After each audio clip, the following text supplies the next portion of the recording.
ठीक है, सबको एक बार फिर से हैप्पी ईस्टर। ईस्टर की आपको शुभकामनाएं। आज जो संदेश है उसका टॉपिक जैसा आप स्क्रीन पे देख रहे हैं, ये है संदेह से समर्पण तक। ठीक है, फ्रॉम डाउट टू डिवोशन। आप जो चित्र में देख रहे हैं, वैसे ऑनलाइन जो है उनको दिख नहीं रहा है, लेकिन आप जो यहाँ पर है उनको तो दिख रहा है। यहाँ पर जो प्रभु यीशु मसीह जिसको हाथ दिखा रहे हैं, अपने हाथ में जो छेद है जिसको दिखा रहे हैं, पता है ये कौन है? ये व्यक्ति कौन है? थोमा, है ना, जिसको हम थॉमस कहते हैं। तो आज एक खास विशेष संदेश के साथ मैं आपके आगे आया हूं और आपसे कुछ बातों को थोमा के विषय में मैं साझा करना चाहता हूं, जो प्रभु यीशु मसीह के चेलों में 12 चेलों में से एक चेला था। ठीक है, विशेषकर पुनरुत्थान के बाद ये चेले के जीवन में क्या हुआ, हम इस घटना को देखेंगे यूहन्ना के 20वें अध्याय। ठीक है, यूहन्ना के 20वें अध्याय 19 से 29 तक मैं आपको जल्द पढ़कर आपको सुनाना चाहता हूं। उसी दिन जो सप्ताह का पहला दिन था, सप्ताह का पहला दिन कौन सा दिन था? संडे था, है ना। सप्ताह का पहला दिन संडे था, जिस दिन प्रभु यीशु मसीह पुनरुत्थित हुए, जिस दिन प्रभु यीशु मसीह मुर्दों में से जी उठे। तो क्या हुआ उस दिन?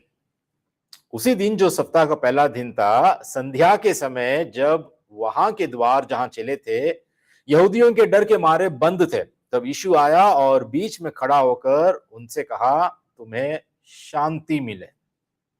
संडे के उस दिन जब प्रभु यीशु मसीह मुर्दों में से जी उठा, शाम के वक्त, सोचिए आप, ठीक है, संध्या का समय था, शाम थी और यहूदियों के डर के मारे सारे दरवाजे बंद थे और चेले वहां पर इकट्ठे थे। और अचानक दरवाजे बंद होने पर यीशु आया और उनके बीच में खड़ा होकर उसने क्या कहा? तुम्हें शांति मिले। और यह कहकर उसने अपना हाथ और अपना पंजर उनको दिखाए।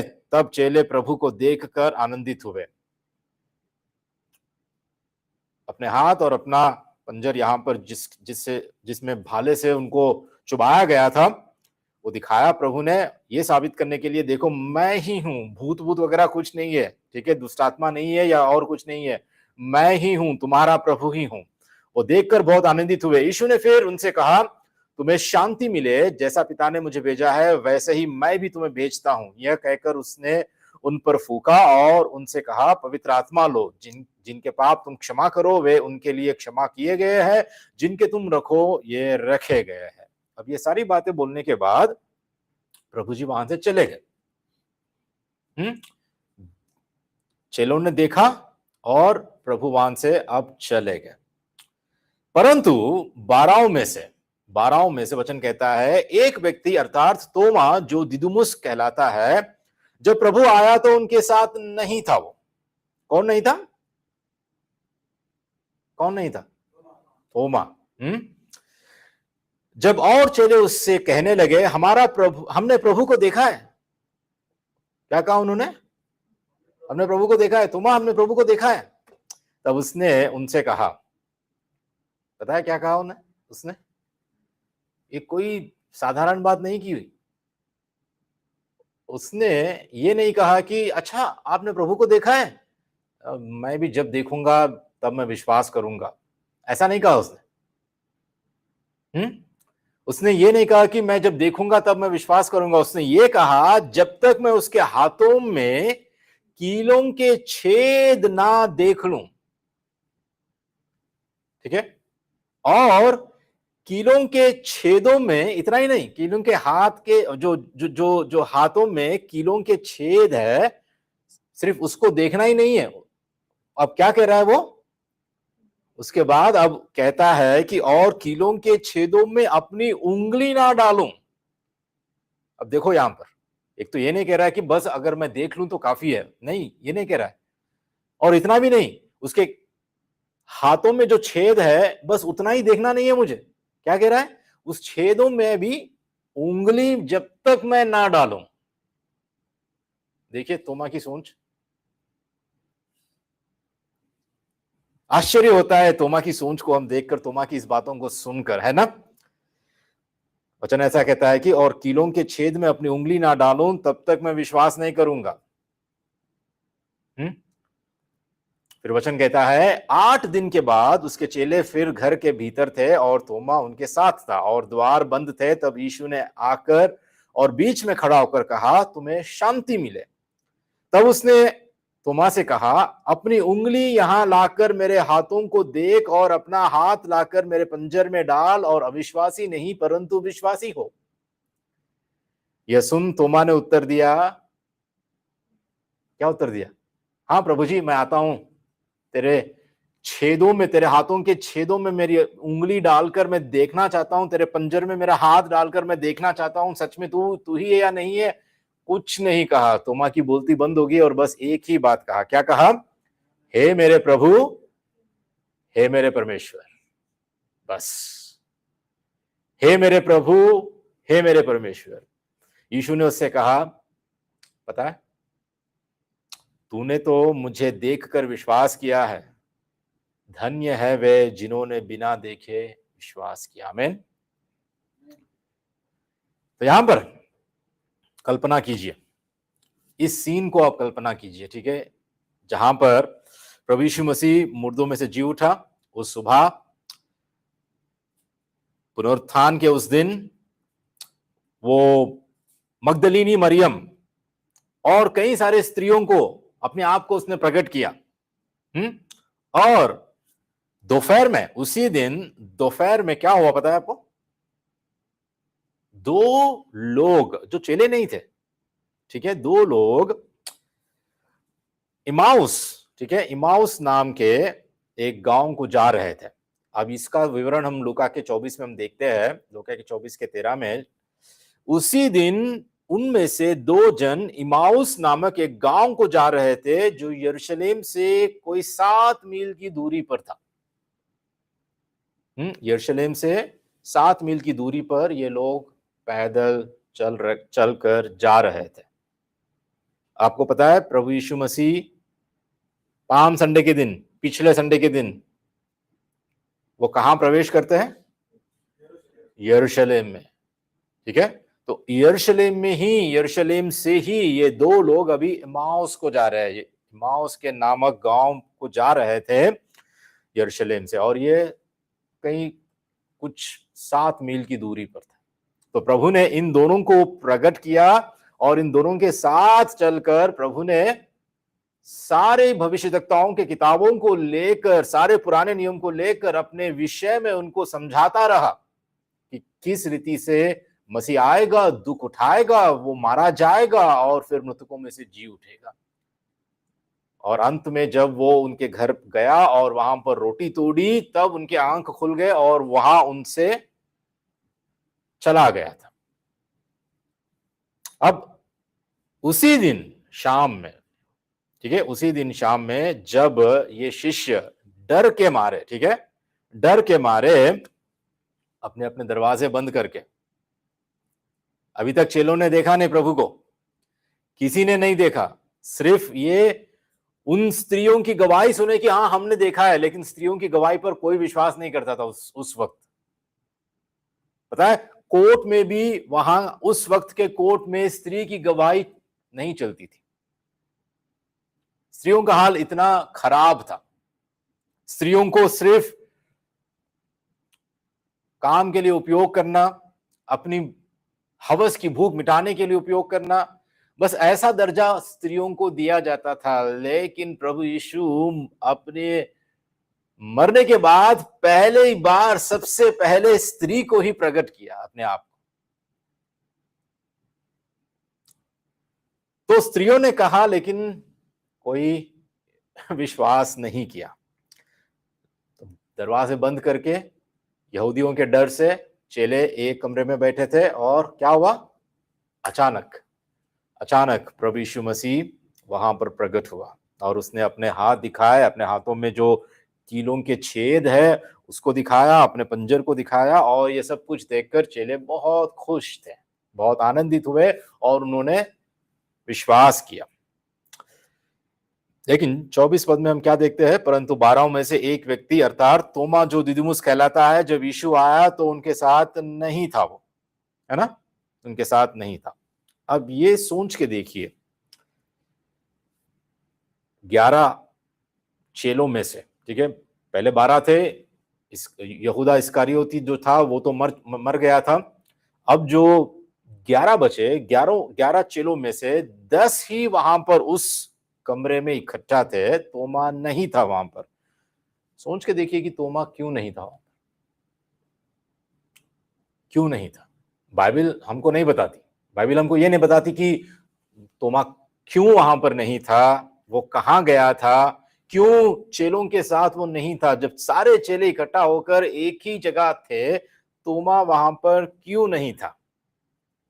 देखिए, इस बात के विषय में हम कुछ निश्चय रूप से नहीं कह सकते हैं, लेकिन हम कल्पना कर सकते हैं, कुछ बातों को हम कल्पना कर सकते हैं। शायद ऐसा हो सकता है, हम इस बात को लेकर कुछ कल्पना कर सकते हैं। सबसे पहली बात, शायद वह निराश था होगा,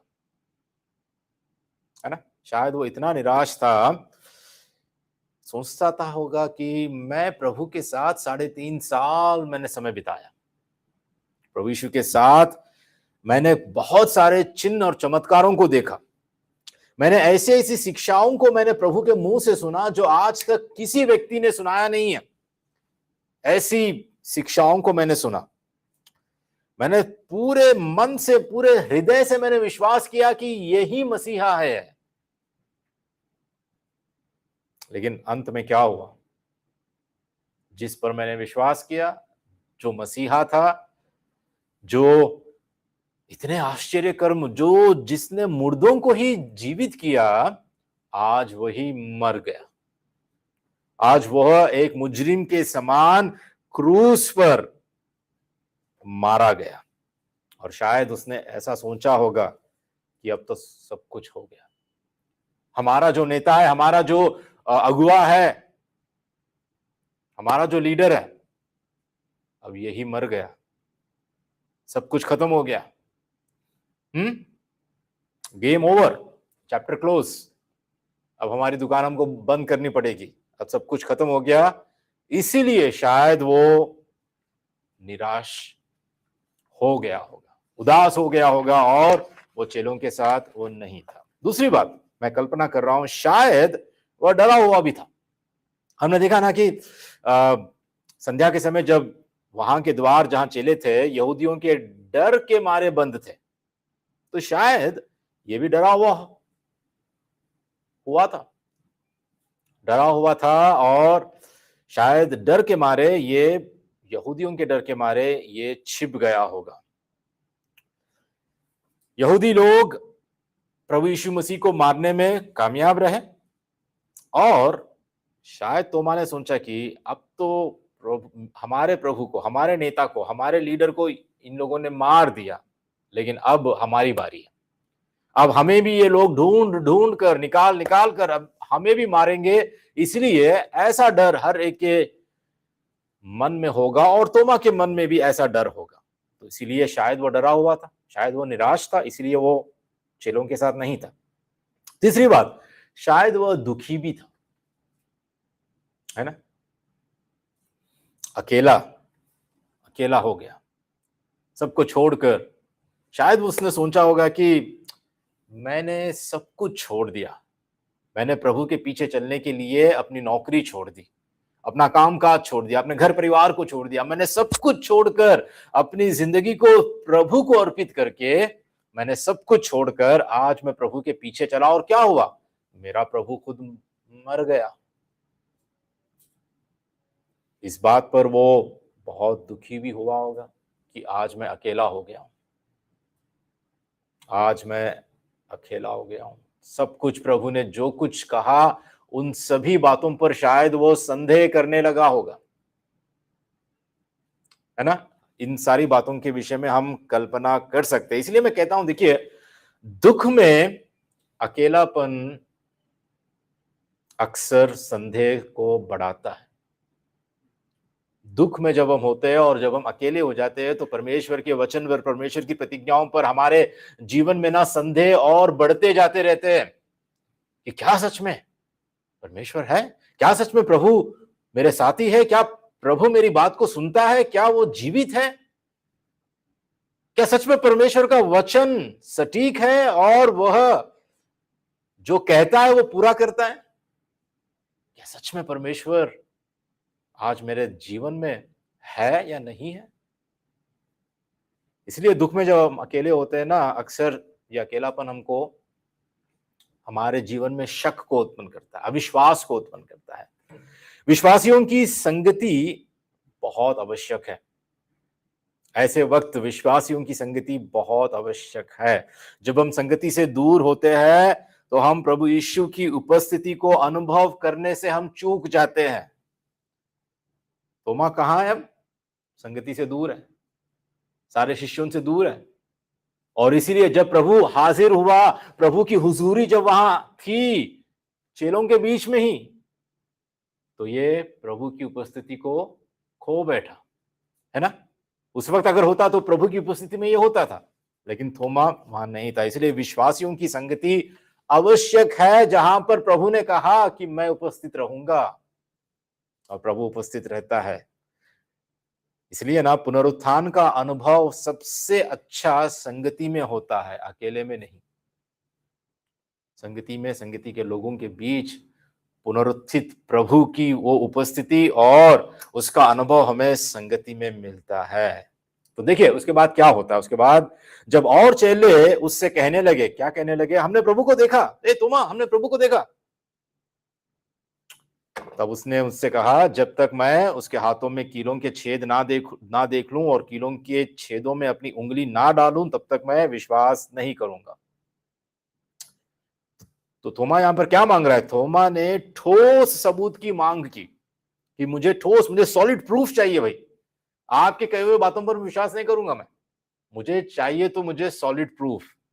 सिर्फ मैं देखूंगा नहीं, सिर्फ उंगलियों के छेद को नहीं देखूंगा मैं, हाथों के छेद को मैं नहीं देखूंगा, लेकिन मेरी उंगली डालकर मैं उस छेद में अपना अनुभव करूंगा, तभी मैं विश्वास करूंगा। उसके शब्द संदेह से कहीं ज्यादा थे। पता है, ये एक टूटी हुई उम्मीदों का कारण भी हो सकता है। टूटी हुई उम्मीदों से जो उसका दिल घायल हुआ है, उसकी वजह से भी वो ऐसी बातें करने लगा।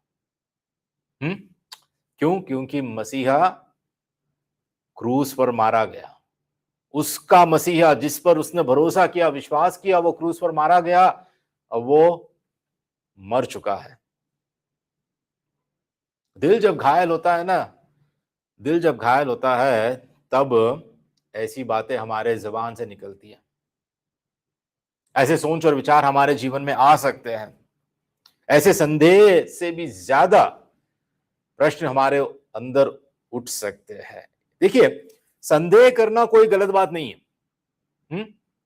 संदेह करना, किसी विषय पर शक करना, संदेह करना, ये विश्वास का विरोधी नहीं है। संदेह विश्वास का विरोधी नहीं है। Doubt is not an enemy of faith. ठीक है? कभी कभी क्या होता है ना, संदेह से हम लोग सच्चाई तक पहुंच सकते हैं।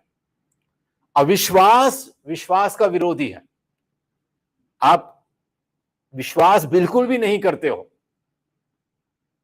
तब वो विश्वास का विरोधी बन जाता है। लेकिन संदेह एक हमारे लिए एक ब्रिज की तरह बन सकता है, एक पुल, एक ब्रिज की तरह हो सकता है, अगर यह हमें सत्य की खोज की ओर ले जाए। हमारे जीवन में कभी कभी हमको ऐसे संदेह, ऐसे शक हमारे जीवन में आ सकते हैं, लेकिन ये शक के माध्यम से हम सच की खोज में भी हम जा सकते हैं, सच को खोज कर सकते हैं। इसलिए संदेह कोई गलत बात नहीं है, लेकिन वो संदेह तुमको सच तक पहुंचाना चाहिए, और वो संदेह तुम्हें प्रभु तक पहुंचाना चाहिए। प्रभु ईमानदार प्रश्नों से कभी नाराज नहीं होता है।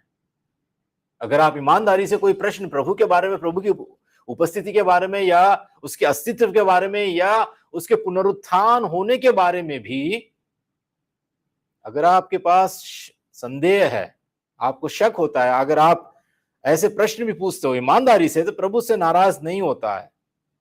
वह उन्हें आमंत्रित करता है और वो कहता है कि हाँ, तुम्हारे प्रश्नों का जवाब सब कुछ मेरे पास है, बाइबल में है, वचन में है। तो हम ये सीख सकते हैं कि विश्वास हमेशा देखने से शुरू नहीं होता। लेकिन परमेश्वर हमारे प्रश्नों का उपयोग करके हमें अपने करीब ला सकता है। हमारे प्रश्नों का उपयोग परमेश्वर कर सकता है और उन प्रश्नों के माध्यम से, उन संदेह, उन शक के माध्यम से परमेश्वर हमको अपने करीब ला सकता है। तो क्या होता है उसके बाद? पद 25 में हम देखते हैं, 8 दिन के बाद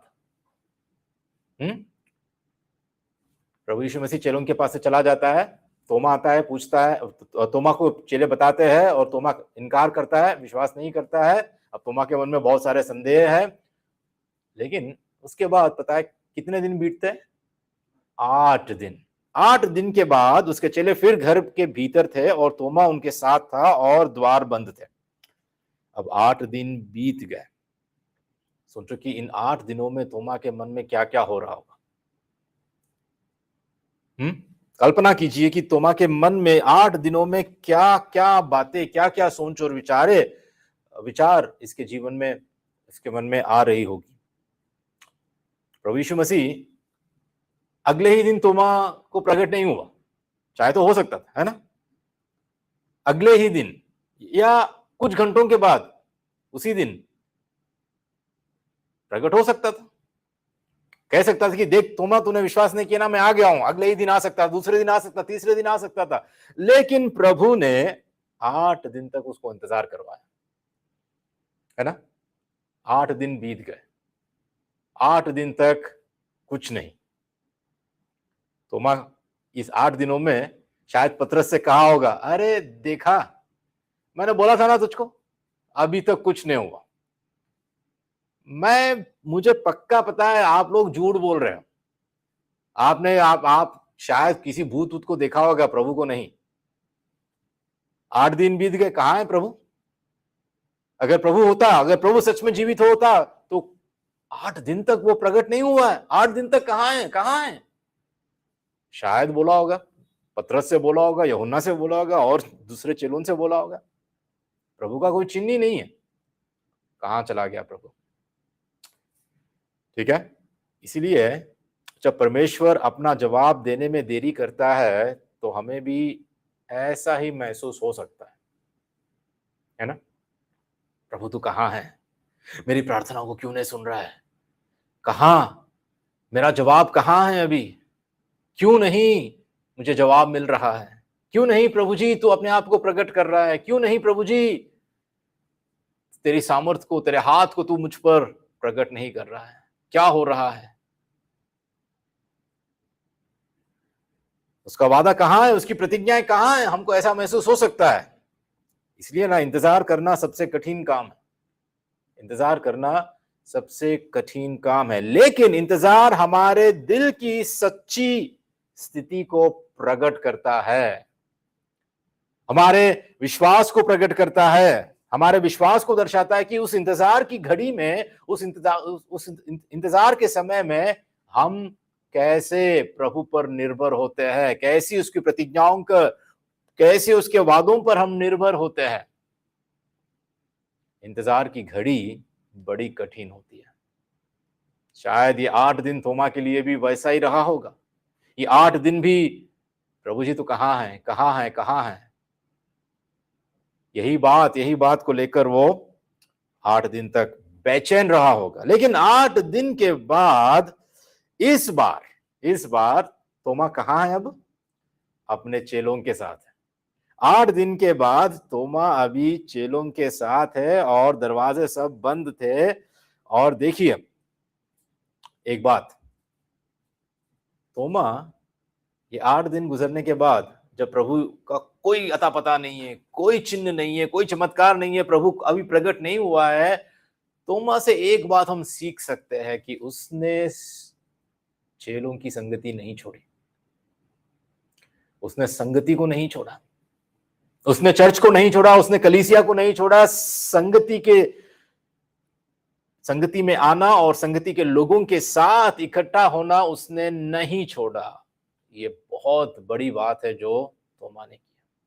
अगर सोचो कि अगर वो छोड़ देता, 8 दिन बीत गए, क्या फायदा, अभी क्या इंतजार करना है? चलो छोड़ो, सब कुछ छोड़कर अपनी जिंदगी जियो, अपने रास्ते पे चलो, ये हो गया है, चैप्टर क्लोज हो गया है, गेम खत्म हो गया है, अपनी दुकान बंद करके बस अपने रास्ते पे चलो, अपनी मनमानी करो, अपने इच्छा के अनुसार अपना जीवन जियो।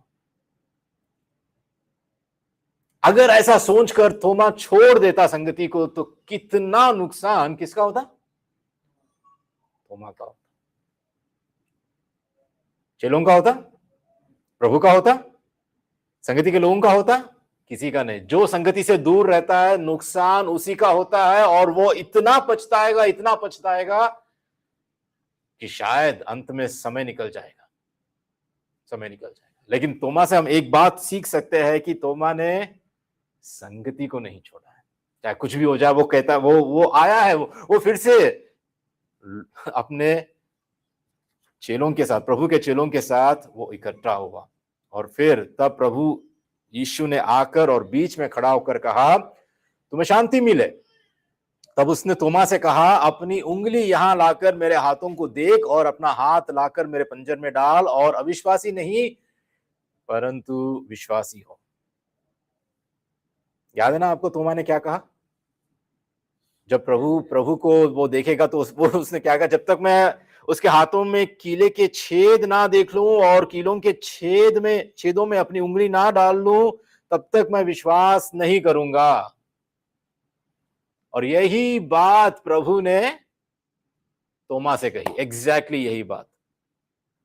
तोमा ने क्या कहा? प्रभु सुन सकता है ना? बंद दरवाजों के पीछे अपने हृदय में, अपने उद्देश्यों में, अपने मन में जो हम सोचते हैं, प्रभु जानता है। वो सब प्रभु परमेश्वर है। हमारे मनों में जो बात चलती है, शायद हमारे बीच संगति के लोगों को पता नहीं, हमारे खुद के पति पत्नी को भी पता नहीं, लेकिन प्रभु सब कुछ जानता है। हमारे हृदय के सोच और विचारों को भी वो परखता है और वो जानता है। और आज एक पल के लिए भी यह मत सोचिए कि परमेश्वर आपके विचारों, आपकी चिंताओं, आपके संघर्षों और आपके संदेहों और आपके इरादों को नहीं जानता।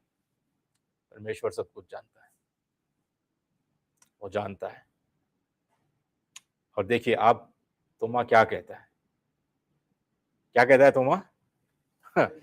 अभी इसका जो संदेह है, ये संदेह अब समर्पण में बदल गया। अब ये जो संदेह करने लगा, अब संदेह नहीं है, अब जो शक है कुछ भी नहीं है। जैसा प्रभु की बातों को सुना, जैसा प्रभु को देखा, तुरंत अब कहने लगा एक ही बात। संदेह अब स्वीकार में बदल गया है। क्या कहता है?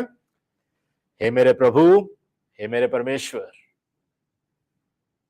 है ना? हे मेरे प्रभु, हे मेरे परमेश्वर। यह नए नियम की सबसे गहरी घोषणा है, सबसे गहरी घोषणा है, सबसे महत्वपूर्ण घोषणा है ये। तोमा संदेह से अब आराधना की ओर बढ़ता है। सिर्फ रब्बी, हे रब्बी या मसीहा नहीं, बल्कि स्वयं परमेश्वर, हे मेरे परमेश्वर कहता है। यह घोषणा, पता है, यीशु के ईश्वरत्व की पुष्टि करती है। प्रभु यीशु मसीह खुद स्वयं परमेश्वर है, इसकी पुष्टि खुद तोमा ने की है।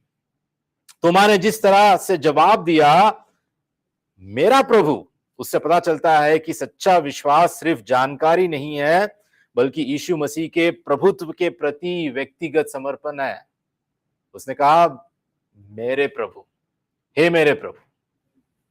और जो विश्वासी सच में हे मेरे प्रभु कहता है, वो क्या घोषित करता है? कि हाँ प्रभु, तू मेरा प्रभु है, तू मेरा स्वामी है, ये मेरा जीवन तेरा है, मैं तेरा दास हूं। तो कहानी यहीं पे खत्म नहीं होती है। The story does not end here. प्रभु ने एक ऐसी बात कही जो भविष्य के विश्वासी है ना, उनके लिए बड़ी महत्वपूर्ण एक आशीष की बात प्रभु ने कही वहां पर। क्या कहता है प्रभु? आखिरी वचन ऐसा कहता है कि यीशु ने उनसे कहा, तूने तो मुझे देखकर विश्वास किया है, लेकिन धन्य है वे जिन्होंने बिना देखे विश्वास किया। आमीन। जो बिना देखे मुझ पर विश्वास करते हैं, धन्य है वो। मतलब आज हमारे विषय में भी प्रभु उस दिन तोमा से कहा, क्या कहा? देख, तूने तो मुझे देखकर विश्वास किया, लेकिन मेरे विश्वासी है, मेरे भक्त है, मेरे लोग हैं जो आने वाले पीढ़ियों में मुझे बिना देखे हुए मुझ पर विश्वास करेंगे और वो बहुत धन्य है। प्रभु ने आशीष के वचन को उन पर, उन विश्वासियों पर प्रभु ने कहा, और आज हम उस वचन के कारण जो हम बिना देखे भी परमेश्वर पर विश्वास करते हैं। आप में से किसी ने देखा प्रभु को? मैंने भी नहीं देखा, लेकिन फिर भी आज हम उस मसीह पर विश्वास करते, उस प्रभु पर, एकमात्र उद्धार करता, राजाओं का राजा, प्रभुओं का प्रभु, जो सारी सृष्टि का सृजनहार है, जो सब पर शासन करने वाला परमेश्वर है, जो मृतकों में से जी उठा, मुर्दों में से जी उठा, मौत को जी उठा, उस प्रभु पर आज हम विश्वास करते हैं बिना देखे हुए। और आज उस आशीष का वचन आज हम पर भी है। यही बात पतरस भी कहता है, ठीक है? पतरस का 1:8-9 पतरस ऐसा कहता है, उससे तुम बिन देखे प्रेम रखते हो और अब तो उस पर बिन देखे भी विश्वास करके ऐसे आनंदित और मगन होते हो जो वर्णन से बाहर और महिमा से भरा हुआ है, और अपने विश्वास का प्रतिफल अर्थात आत्माओं का उद्धार प्राप्त करते हो। पतरस कहता है कलीसिया से, बिखरे हुए लोगों से, विश्वासियों से, जिन्होंने कभी प्रभु को देखा नहीं था, उस वक्त, उस समय पर भी कुछ ऐसे लोग थे जो कभी प्रभु को नहीं देखा है, और उनसे कहता है कि अब तो तुम बिन देखे उस पर विश्वास करते हो। विश्वास ऐसा है उनका कि उस विश्वास में वो आनंदित है और वो मगन है, और उसका प्रतिफल पता है उनको क्या है? अपने आत्माओं का उद्धार। और आज एक सच्चे विश्वासी का भी यही प्रतिफल होगा। एक सच्चा विश्वासी जो बिना देखे अपने प्रभु पर विश्वास करता है, उसको देखने की जरूरत नहीं है। विश्वास वो मन से करता है, देखी हुई वस्तुओं से नहीं, देखी हुई या छुई हुई बातों से नहीं, वो मन से विश्वास करता है। इसलिए ना, अगर पुनरुत्थान, प्रभु यीशु मसीह का पुनरुत्थान झूठ है, प्रभु यीशु मसीह का पुनरुत्थान अगर झूठ होता तो कभी भी चेले अपनी जान नहीं गवाते। उस प्रभु के कारण वो कभी अपनी जान नहीं गवाते। कौन कौन अपनी जान गवाएगा? जो एक मरा हुआ बेकार, एक फालतू इंसान अगर मर जाता है और बस उसका कहानी खत्म हो जाती है, तो कौन उसके लिए अपनी जान देगा? लेकिन यहां पर हम देख पाते हैं कि प्रभु को देखने के बाद, पुनरुत्थित प्रभु को देखने के बाद, चेलों के साथ कई विश्वासियों ने अपनी जान तक भी कुर्बान कर दी। कई सारे लोग शहीद हो गए। और यह तोमा जो कभी संदेह करता था, और इसीलिए ना ये इस तोमा को इंग्लिश में कहते हैं डाउटिंग थॉमस, संदेह करने वाला, शक करने वाला तोमा। लेकिन यही तोमा, पता है, ईसवी सदी 52 एडी में ये तोमा सुसमाचार का प्रचार करने के लिए कहां गया था? पता है? इंडिया गया था, केरला गया था, भारत में केरल आया था। यदि पुनरुत्थान झूठ होता तो थॉमस कभी शहीद नहीं होता, तोमा कभी शहीद नहीं होता। तोमा को एक गुफा में जब तोमा प्रार्थना कर रहा था तो भाले से उसको मारकर उसकी हत्या कर देते हैं। कौन? भारत में जो लोग थे उस वक्त।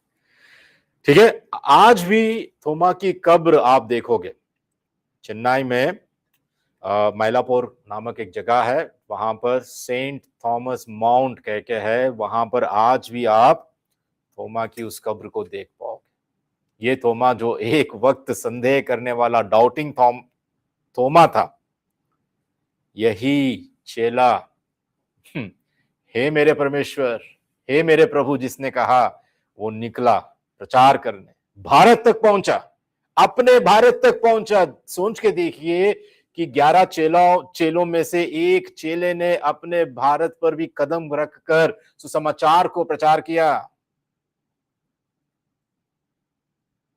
प्रभु को देखने के बाद अपने आप को वो शहीद करने के लिए भी वो तैयार था।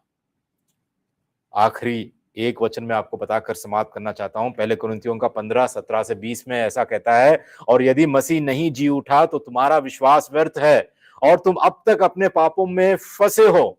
वरन जो मसीह में सो गए हैं वे भी नाश हुए। यदि हम केवल इसी जीवन में मसीह से आशा रखते हैं तो हम सब मनुष्यों से अधिक अभागे हैं। परंतु सचमुच मसीह मुर्दों में से जी उठा है और जो सो गए हैं उनमें पहला फल हुआ। इसलिए यदि प्रभु यीशु मसीह मृतकों में से जी नहीं उठता तो आज जो कुछ हम कर रहे हैं, मेरा प्रचार करना, आपका सुनना या सुसमाचार के लिए हम काम करना या यहाँ पर इकट्ठा होना, ये सब कुछ बेकार है। हमारा विश्वास भी बेकार है। आज भी हम अपने पापों में फंसे हुए होते और सब मनुष्यों में हम तो सबसे अभागे होते, है ना।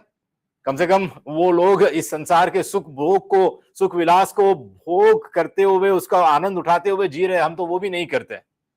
हम सबसे अभागे रहेंगे हम लोग। लेकिन बात ये नहीं है। सच में वचन कहता है, परंतु सचमुच मसीह मुर्दों में से जी उठा है और एक दिन हम भी मुर्दों में से जी उठेंगे। तो यही आज के लिए हमारे लिए एक ऐसी खुशखबरी है, ऐसे ऐसे बड़े आनंद का सुसमाचार है कि सचमुच मसीह मुर्दों में से जी उठा है।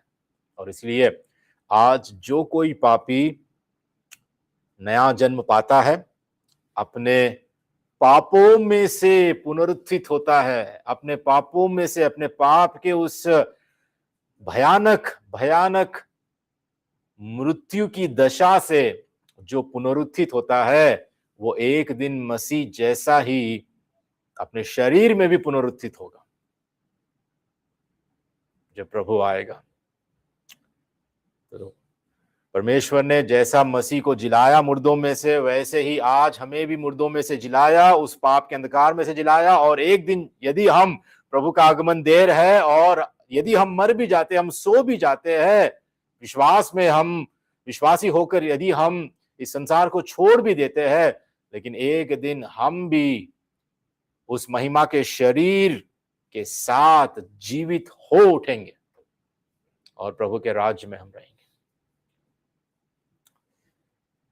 तो आज कितने लोग ऐसे हैं जो कहते हैं कि हे मेरे प्रभु, हे मेरे परमेश्वर। जैसा तोमा ने कहा, क्या आज हम ऐसा कह पाते हैं?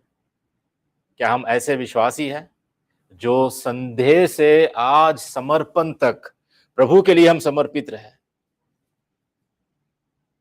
ये नहीं कि सारे संसार का हाँ परमेश्वर तू है, सारे संसार का प्रभु तू है। ने तोमा ने क्या कहा? हे मेरे परमेश्वर, मेरे प्रभु, मेरे प्रभु, मेरे परमेश्वर। इसमें बहुत अंतर है, बहुत अंतर है। प्रभु यीशु मसीह के बारे में हाँ सब का मालिक है वो, सबका परमेश्वर है वो, कहना अलग बात है। लेकिन ये पर्सनल है, ये निजी है, ये मेरा परमेश्वर है, ये मेरा प्रभु है, ये कहना अलग बात है। ये सच्चे विश्वास को दर्शाता है, ये सच्चे समर्पण को दर्शाता है।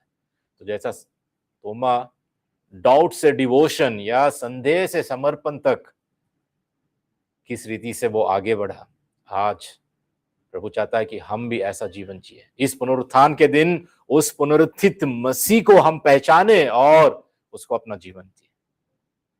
प्रभु हम सभी को आशीष दे। चलिए हम खड़े होकर प्रार्थना करें।